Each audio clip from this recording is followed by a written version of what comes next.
Yaya Toure, for me the most complete Premier League midfielder ever. Toure began his career at ASEC Mimosas, where he made his debut at the age of 18.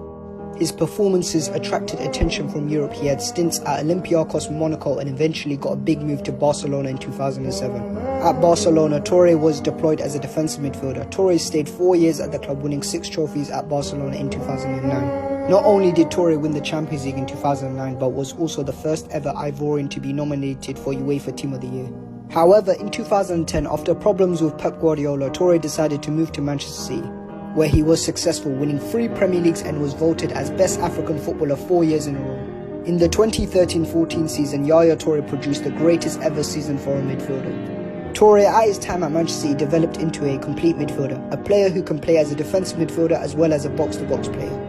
Toure possesses all the attributes as a midfielder, a player who can play short, long, aggressive tackler, composed, and for such a tall player, still technically was a joy to watch. Not only was Yaya Toure a phenomenal footballer, but a great leader. Toure was one of those players that in big games you can rely on him. In big moments, derbies, cup finals, you name it, he was always the one that stepped up. I find it extremely disrespectful when talking about Premier League GOATs, no one ever mentions Yaya Toure. When talking about Premier League midfielders, you hear names such as Steven Gerrard, Frank Lampard, Vieira, Scholes, Fabregas, and even current players like Kevin De Bruyne.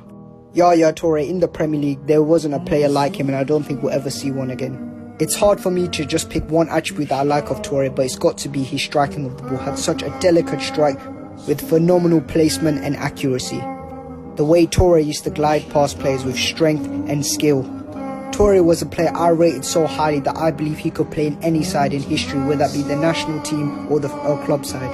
Toure was one of those players where he could play in any side, whether that be a defensive counter-attack team or possession-based team. A midfielder not spoken about enough, and for me, a Premier League great.